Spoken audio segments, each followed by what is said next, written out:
Edition. I'm Brad Pomerance, and we are joined by Roger Hernandez. He is a member of the California State Assembly. And I want to go back about a decade and talk about a gentleman. You know him well. His name is Gilbert Hernandez. That's right. He's your brother. That's correct. And he, at the time, he still may be a police officer. Is he still on the He still force? is, absolutely. Sergeant. Sergeant. So you must be very proud. What is it, in West Covina or what city? He's a sergeant with the Santa Ana Police Department. Got it. Okay, in Orange County. Yeah. In December of 2006, something happened that could have devastated your family. Fortunately, it's a happy ending, but why don't you tell us what happened then? Well, in December of 2006, there was actually a significant manhunt by California's law enforcement community. California's most wanted, a gentleman with the last name Gallegos, Oscar Gallegos, was responsible for shooting at 2 Long Beach police officers just about 5 days prior in that December, late December, rendering both of those officers in ICU for 3 months. Wow. Both of them had flatlined on the way to the hospital.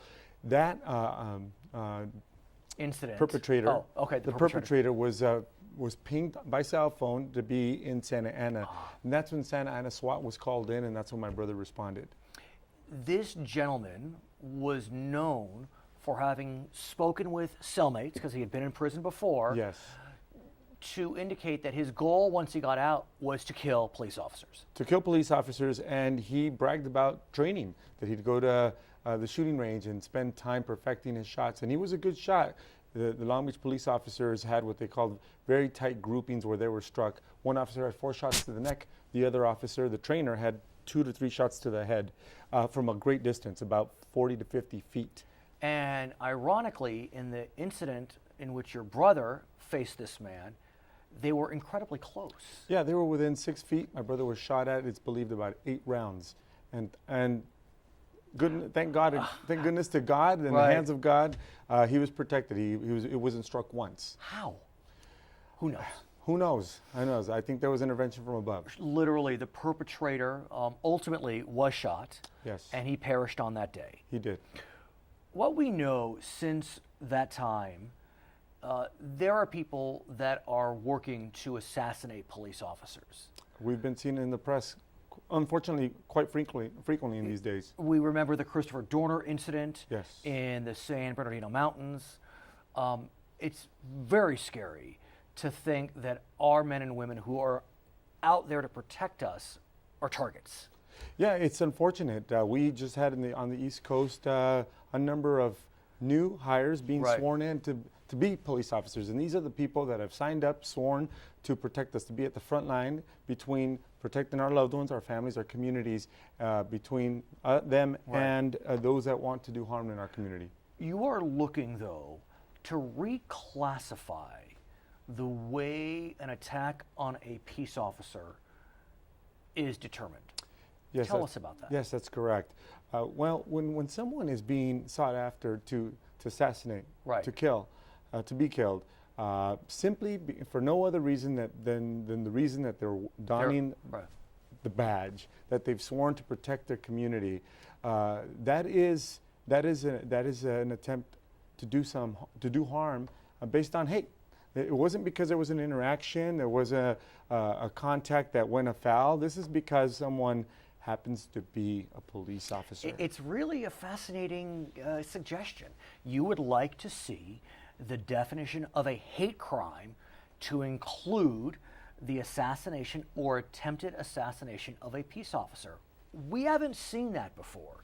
When we think of hate crimes, we think about attacking someone for their immutable characteristics. Right. It could be gender, sexual orientation, faith, race, ethnicity, not job choice, job preference. That's right. I'm not taking a position, Sure. but it's a new frontier.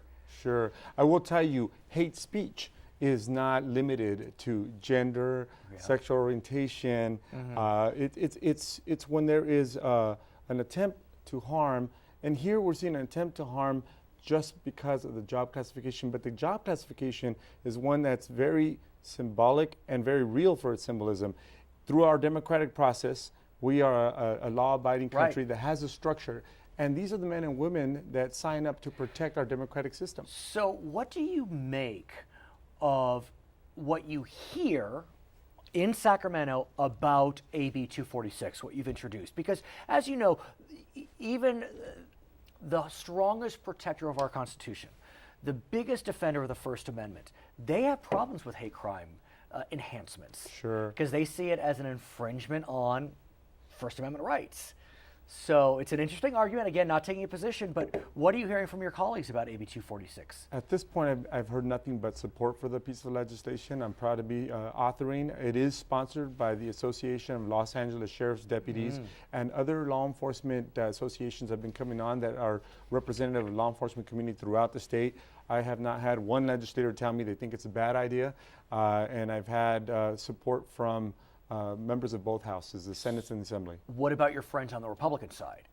I've gotten no negative feedback or pushback at all. So, do you know, would this be the first time a state classifies an attack on a police officer as a hate crime? I think it is, actually. I don't know of any other state that's passed legislation. This really that's could be similar. groundbreaking. I mean, and as California goes, so goes the nation. I mean, you could be onto something, sir. Well, so as you put it, as California goes, that wouldn't be new for California. Right. But it is a problem, as you cited Christopher Dorner last year, February of 2013.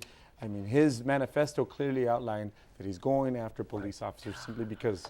You also are looking to not only help police officers stay out of harm's way, but you're looking to help veterans. Absolutely. We know that veterans often face challenges when they return home, and it's been particularly acute when we think about our veterans that have fought in the Gulf region. What are you looking to do through your bill, AB 393?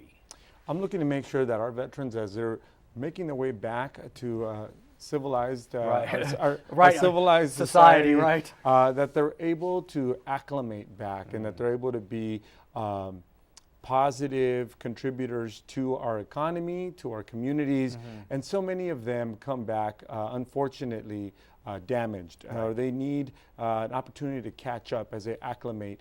And so, having been a community college professor, right, that's right, Rio Hondo.